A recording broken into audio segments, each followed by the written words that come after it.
The village of Odamu sat between vast forests and golden fields, a place filled with traditions and ancient stories. Queen Ezinam had ruled for many years, but her heart carried a sorrow that never faded. Long ago, her only daughter had vanished without a trace.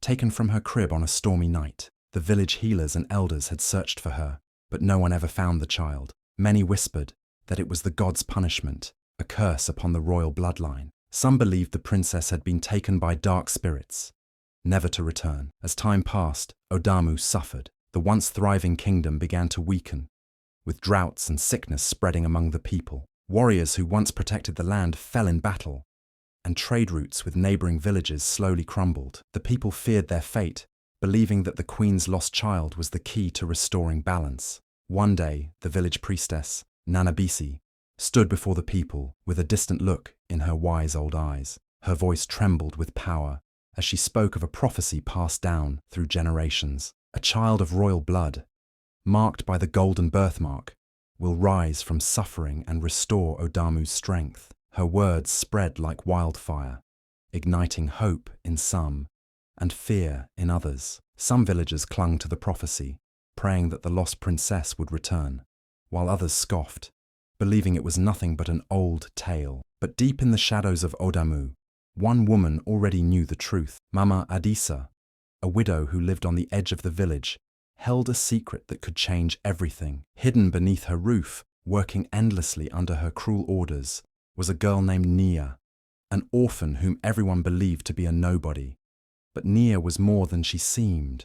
She bore a golden birthmark, the very sign the prophecy spoke of, though she had never understood its meaning. And Mama Adisa, determined to keep the truth buried, would do whatever it took to make sure Nia never discovered who she really was. Nia had never known a life of kindness.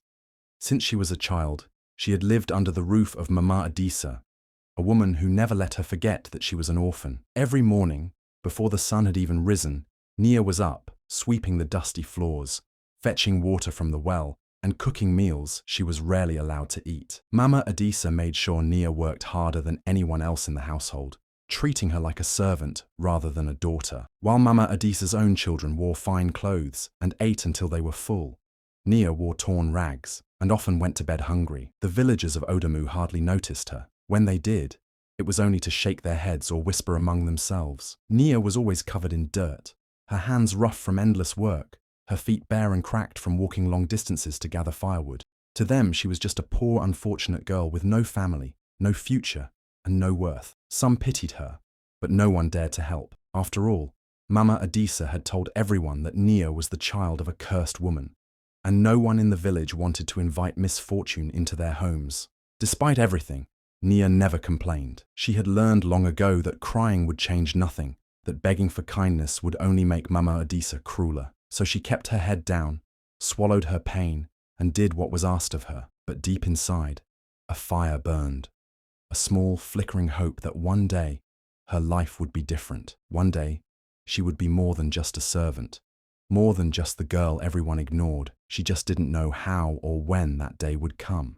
Mama Adisa carried a secret that no one in the village knew. The orphan girl she treated like a servant, the girl everyone pitied or ignored, was not just an ordinary child. Nia was the lost princess of Odamu, the daughter of Queen Ezinam. Mama Adisa had known the truth for years, but she never planned to tell anyone. If Nia discovered who she really was, she would rise to power, and Mama Adisa would lose everything. She could not allow that to happen. To keep the truth buried, Mama Adisa made sure Nia remained weak and unnoticed. She never let her dress in decent clothes or eat proper meals. She made her work from sunrise to sunset, scrubbing floors, washing clothes, and carrying heavy baskets. If Nia ever asked about her parents, Mama Adisa would glare at her and say, "Your mother was cursed, and now you carry that curse too." She told the villagers the same story, warning them to stay away from Nia. "Bad luck follows that girl," she would whisper to the market women.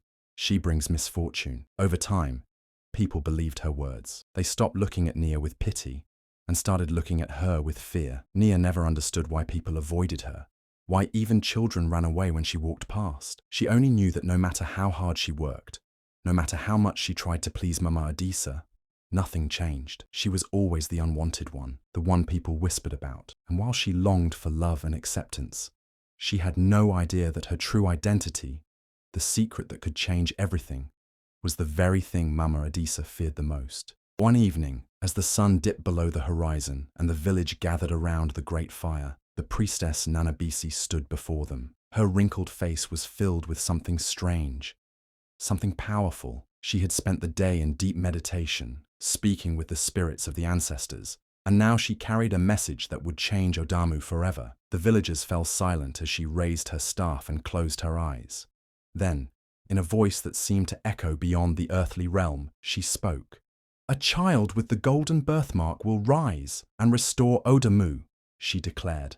"The lost one will return, and the curse upon this land will be lifted." A murmur spread through the crowd. Some gasped. Others exchanged nervous glances.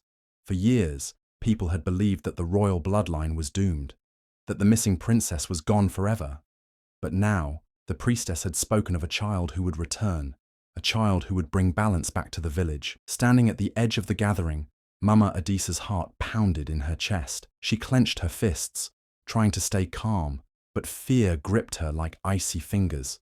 She knew exactly who Nanabisi was talking about. Nia. That girl had a golden birthmark, a mark Mama Adisa had tried to hide for years. She had always made Nia wear long sleeves or cover her skin in dirt so no one would notice. She had told Nia never to ask questions about her past. But now, with the priestess's prophecy, everything was in danger. If anyone discovered the truth, if Nia realized who she really was, Mama Adisa's control over her would be lost forever. She needed to act fast. She needed to make sure that Nia never found out the truth, because if she did, Mama Adisa's life would never be the same again. Mama Adisa knew she had to get rid of Nia before the truth was revealed. The prophecy had already made the villagers curious, and if anyone noticed Nia's golden birthmark, everything would be ruined. She could not let that happen. So, she came up with a plan. A cruel, wicked plan. One morning, the village chief woke to find his most valuable gold bracelet missing. It was a treasured piece, passed down through generations, and losing it was a great insult to his ancestors. The entire village was in an uproar. People searched everywhere, turning over baskets, checking under mats, and questioning anyone who had been near the chief's hut. That was when Mama Adisa stepped forward, shaking her head with a sorrowful look. "I hate to say this," she sighed, "but I saw Nia near the chief's house last night." Gasps filled the air. Everyone turned to look at Nia, who had been quietly sweeping the marketplace. She froze, confusion flashing in her eyes. "I didn't steal anything," she said, her voice barely above a whisper. But Mama Adisa was not finished. She stepped closer, pointing a finger at Nia. "She has always been different, always sneaking around. And don't forget, her mother was cursed. Perhaps she has brought misfortune upon us all." The villagers murmured among themselves. For years they had believed Mama Adisa's words about Nia being unlucky. Now, with the chief's bracelet missing, it was easy to blame her. Before Nia could defend herself, the village warriors grabbed her arms. "Please," she cried. "I didn't do it." But no one listened. The chief's face was dark with anger. "Stealing from the chief is a crime that cannot be forgiven," he said. "You will be sent to the Forest of Spirits." A hush fell over the crowd. The Forest of Spirits was a cursed place, filled with restless souls and dark magic. No one who entered ever returned. Some said the spirits would consume you. Others believed wild beasts lurked within. Whatever the truth was, one thing was certain. Banishment to the forest was a death sentence. Tears filled Nia's eyes as she struggled against the warrior's grip. "Please," she begged. "I didn't steal anything." But Mama Adisa only smirked, satisfied. Without another word, the warriors dragged Nia through the village, past the huts, past the fields, past everything she had ever known. As they reached the edge of the forest, they pushed her forward and turned away. The last thing Nia saw before the darkness swallowed her was Mama Adisa's cold, triumphant smile. Nia stumbled through the thick trees, her breath shaky, her heart pounding in her chest. The forest was nothing like the village. Here, the air was heavy, filled with strange whispers that seemed to come from nowhere. Shadows moved between the trees, and eerie lights flickered in the distance. Every sound made her jump. Every rustling leaf sent a shiver down her spine. She had heard the stories of the Forest of Spirits, of the lost souls trapped within, never able to leave. Was she doomed to become one of them? She walked for hours, maybe even days. She couldn't tell anymore. Hunger gnawed at her stomach, and exhaustion made her legs weak. Just as she was about to collapse, she saw a flicker of light ahead. With the last of her strength, she followed it, pushing past thick branches until she reached a small clearing. There, sitting by a glowing fire, was an old woman with silver hair and dark, knowing eyes. Nia hesitated, unsure whether to run or stay. But the woman smiled gently and gestured for her to come closer. "You have traveled far, child," she said in a voice that was soft but powerful. "Sit.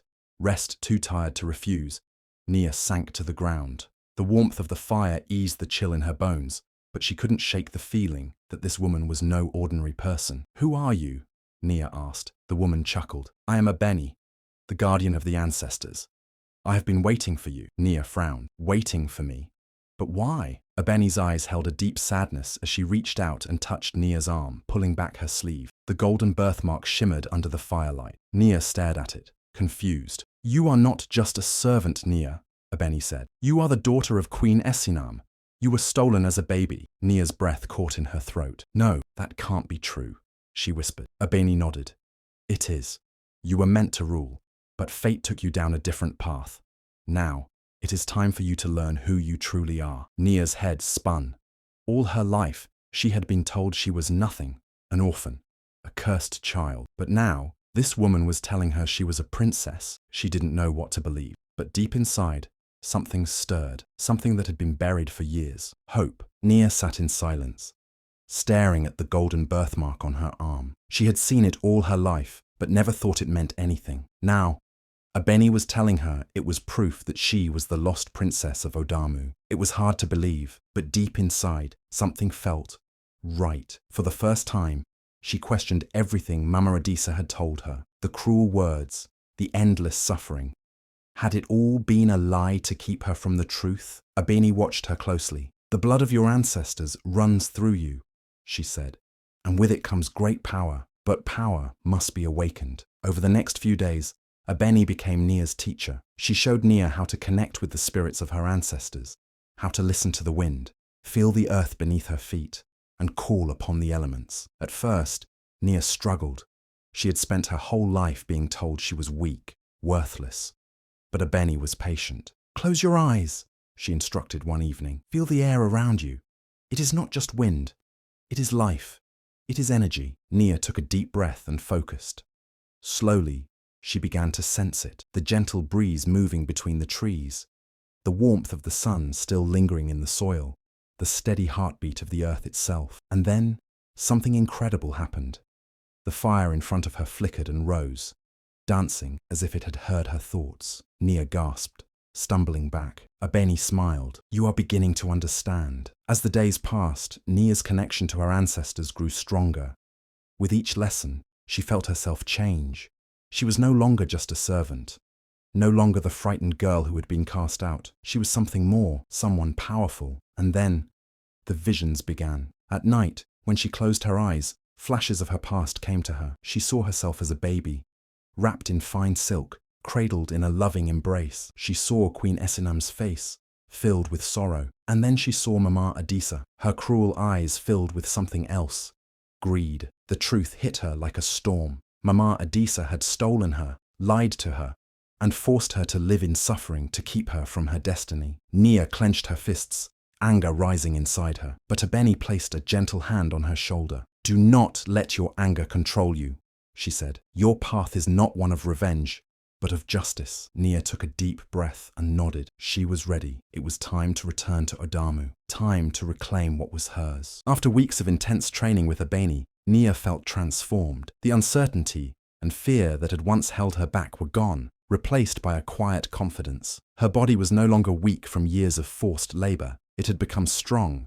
agile, and capable. The connection to her ancestors, the power of the elements, flowed through her, like a river that could no longer be contained. Nia knew it was time to return to Odamu, to the village that had once abandoned her, to the people who had never believed in her. Dressed in robes of deep blue and gold, her golden birthmark now visible on her arm, Nia stood tall. The royal warrior robes were unlike anything she had ever seen before, woven with symbols of the elements: earth, air, fire, and water, each representing the strength of her ancestors.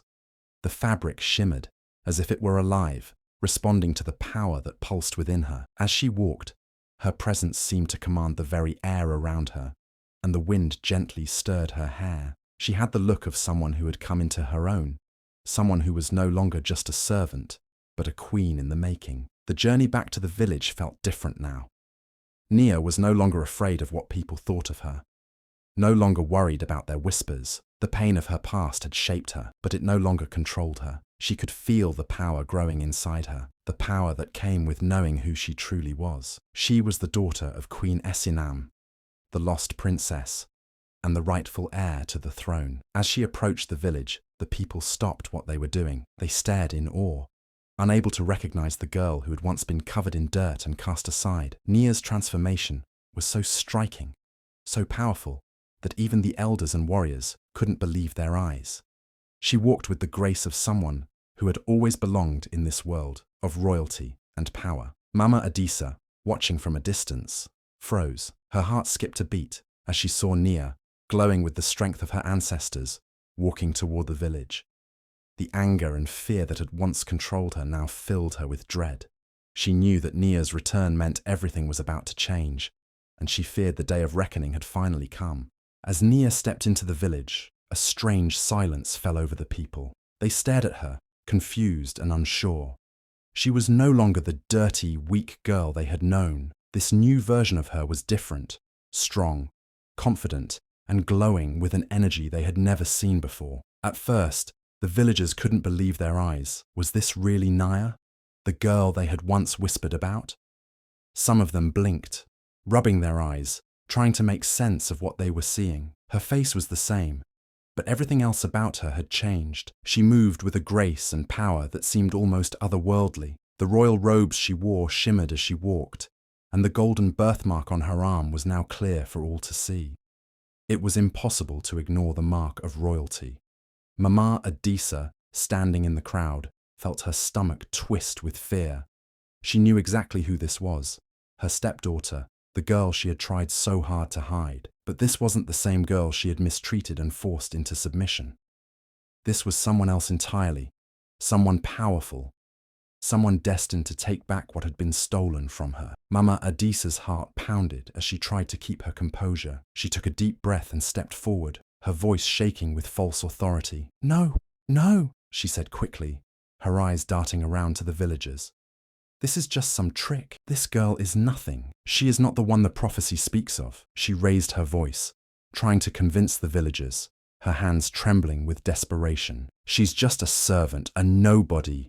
Don't listen to her lies." But before she could say more, the village priestess, Nana Bisi, stepped forward. Her old eyes locked onto Nia, and a knowing smile spread across her face. The village grew still, waiting for her to speak. Nana Bisi had always been connected to the spirits, and everyone trusted her wisdom. The priestess turned to the crowd, her voice calm but powerful. "Mama Adisa is lying," she said firmly. "This is the child from the prophecy. This is the lost princess, the daughter of Queen Esinam." A gasp rippled through the villagers. They stared at Nia with wide eyes, now seeing her not as a servant, but as the royal blood that ran through her veins. Mama Adisa tried to argue, but it was too late.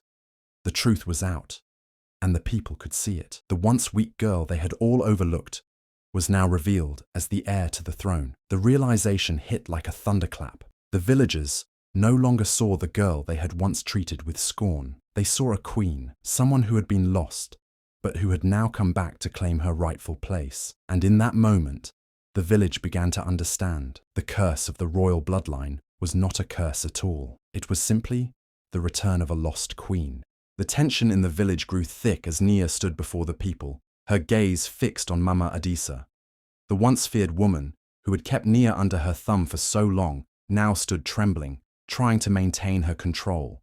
But fear was written all over her face. Mama Adisa knew her time had come, and she could feel the power radiating from Nia. Desperately, she tried to hold on to her authority, her lies, and her grip on the village. Without warning, Mama Adisa lunged forward, her hands reaching for a nearby branch. She swung it at Nia, hoping to strike her down and stop the truth from coming out. But as she swung the branch, the sky above them darkened, and a sudden crack of thunder split the air. In an instant, a lightning bolt struck the ground just inches from Mama Adisa, sending a powerful shockwave that knocked her back. The crowd gasped, and Mama Adisa stumbled to the ground, her heart racing with terror. The villagers stood frozen, staring in disbelief. No one had ever seen such a powerful sign. The thunder rumbled again, and the wind whipped around them, making the trees sway as if the very earth was reacting to what had just happened. Nia stood tall, unaffected by the chaos around her. Her eyes were focused, calm, and full of purpose. She had never felt more connected to the world around her, to the ancestors who had guided her on this journey. From the back of the crowd, an old figure emerged, Queen Esinam. She had been hidden away in the shadows, unsure of what to believe, but as soon as she saw Nia standing before the village, she knew the truth. Her heart raced as she stepped forward, and her eyes locked onto the golden birthmark on Nia's arm. The mark she had carried as a child, the mark that had been stolen from her when she was a baby. With trembling hands, Queen Esinam reached out, her voice filled with emotion. "My daughter," she whispered, her eyes welling with tears. "You have returned to me." The villagers, now fully aware of the truth, turned their gaze to Mama Adisa. The lies she had spun, the cruelty she had inflicted on Nia, could no longer be ignored. The once powerful woman was now nothing in the face of the truth. The people began to murmur, their voices growing louder, full of anger and disbelief. They turned away from Mama Adisa, their eyes filled with betrayal. "She lied to us!" one villager shouted. "She hid the truth from us all!" The village chief, who had once agreed with Mama Adisa, now stepped forward. "We demand justice," he said firmly. "This woman has caused suffering for far too long." Mama Adisa, now cowering on the ground, could no longer deny the truth. She had failed. The people she had tried to control were no longer afraid of her. Nia's power, her connection to the ancestors, had been revealed for all to see. It was clear to everyone that the rightful queen had returned, and Mama Adisa's reign of lies was over. The villagers, united in their demand for justice, turned their backs on Mama Adisa, leaving her alone to face the consequences of her actions. Nia, with the strength of her ancestors flowing through her, knew that her journey had only just begun. She was no longer the girl she had once been. She was the queen of Odamu, and she would bring balance to the kingdom, just as the prophecy had foretold. As Mama Adisa lay on the ground, trembling with fear, the weight of her actions finally caught up with her. The villagers had turned their backs on her, and the once proud woman who had ruled the household with cruelty was now nothing more than a broken figure. She had always thought she could control everything, that she could hide the truth forever. But now, faced with the real princess, the daughter of Queen Esinam, she saw how wrong she had been. Desperately, Mama Adisa crawled forward, her hands outstretched as if begging for mercy. Her voice cracked as she spoke. "Please, Nia, I was wrong. I never meant for it to go this far. Forgive me.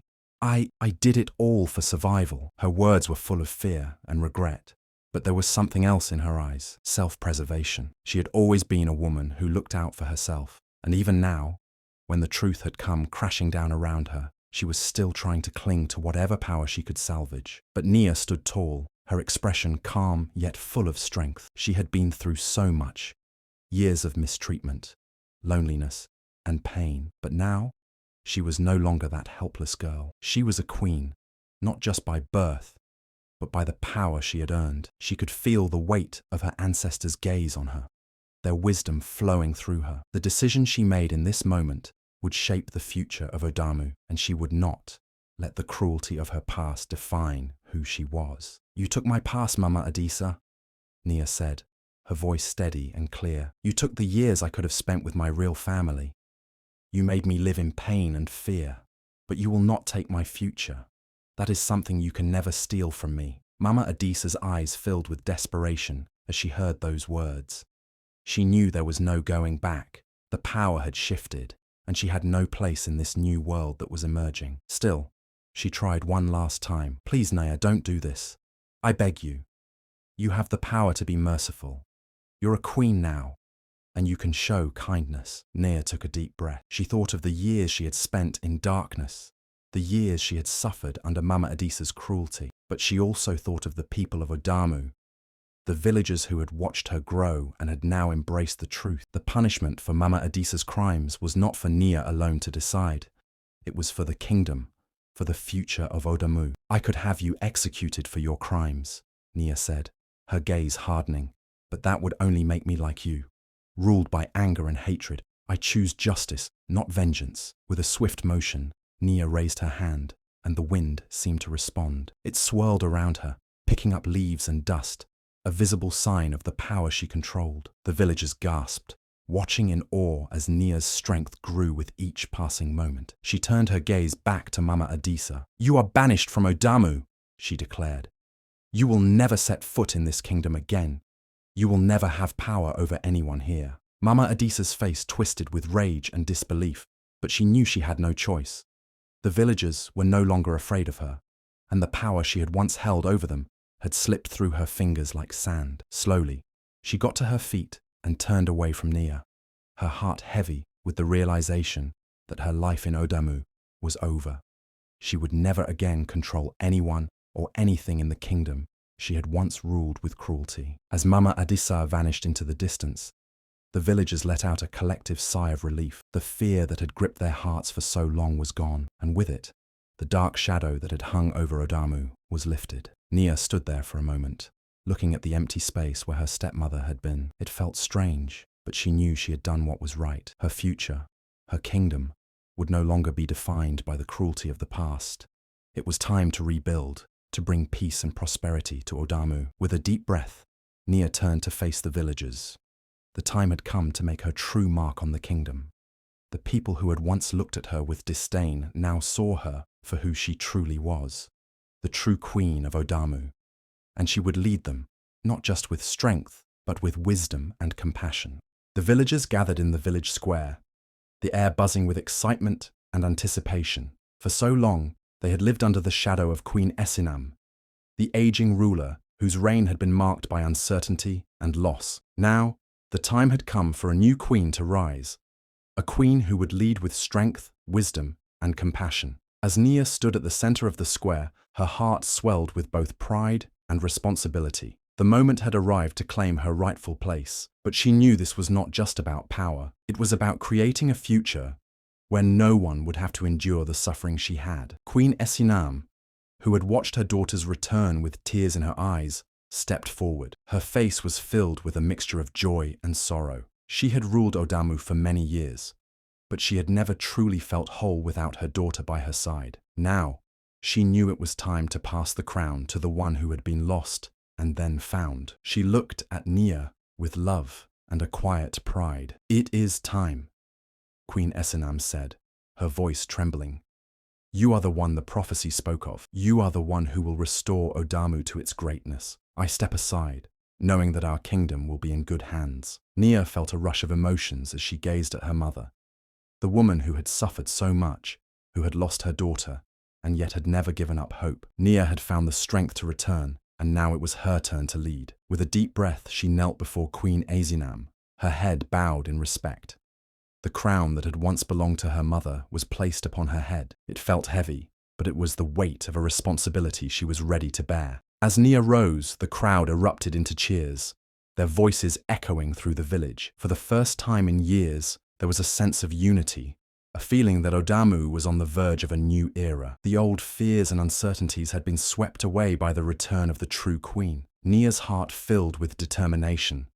She knew what it meant to be a leader, not just in power, but in heart. She had experienced the cruelty of her past, and now she vowed to never let anyone suffer as she had. "I swear to protect the weak, to defend the helpless, and to never let anyone endure the hardships I faced," Nia said, her voice steady and full of conviction. "I will rule with kindness, wisdom, and strength. Odamu will flourish, and no one will be forgotten again." The villagers, their faces filled with hope and admiration, cheered even louder. They knew they had witnessed something extraordinary. A young woman who had been stripped of everything, who had fought back, and who now stood before them as their queen. The future of Odamu looked brighter than it ever had before. Nia turned to her people, her heart full of love for the kingdom she would rule. She had come a long way from the orphaned girl who had been hidden away and mistreated. Now she was a queen, and her journey had only just begun. With the power of her ancestors behind her and the support of the people, Nia was ready to lead Odamu into a future where justice and compassion would reign. The most powerful woman in the kingdom was not just one who held power, but one who would use it to protect, to heal, and to bring peace to all. Under Nia's rule, Odamu flourished like never before. The land, once dry and barren, began to bloom with vibrant crops. The people, who had long lived in fear and hardship, found hope again. Trade flourished, and the village became a place of peace and prosperity. Nia's rule was marked by fairness and wisdom, and the kingdom slowly healed from the scars of the past. The once forgotten village, overshadowed by cruelty and lies, now stood proud as a shining example of what could happen when the right person led with kindness and strength. Nia worked tirelessly, helping the villagers rebuild their homes and lives. She used her powers to help the people, bringing water to the fields during droughts, and guiding the sick to heal with the wisdom she had gained from her ancestors. She listened to the concerns of everyone, from the smallest child to the elders, and always made sure that no one was left behind. The kingdom prospered, and it was clear to everyone that Nia had fulfilled the prophecy. The lost child of the royal bloodline had indeed returned to restore balance to the land. The people of Odamu respected their queen deeply, not just for her power, but for her heart. Nia had come from nothing, but now she had built something great. She had not only restored Odamu, but she had given the people hope, something they hadn't had in years. The kingdom was stronger than ever, and the villagers were proud to call Nia their queen. One night, as the moon shone brightly above, Nia stood alone outside the palace, gazing up at the stars. The quiet of the night filled her, and she felt a deep connection to everything around her: the land, the people, and the ancestors who had guided her on this journey. It was hard to believe how far she had come. Just a few years ago, she had been nothing more than a servant, lost and alone. Now, she was the queen, a powerful and wise leader who had fulfilled her destiny. As she looked up at the stars, Nia whispered to herself, her voice soft but filled with meaning. "I was once nothing, but now I am everything." She had gone from being abandoned and forgotten to becoming the heart of Odamu. The journey had been long, and the road had been difficult, but Nia had proven that fate could not be changed. She had risen from the ashes of her past, and now the kingdom she ruled would never forget the power of a woman who had claimed her place in the world. With a final peaceful breath, Nia smiled, knowing her work was far from over. But no matter what challenges came her way, she was ready. The prophecy had been fulfilled, and she had become the woman she was always meant to be.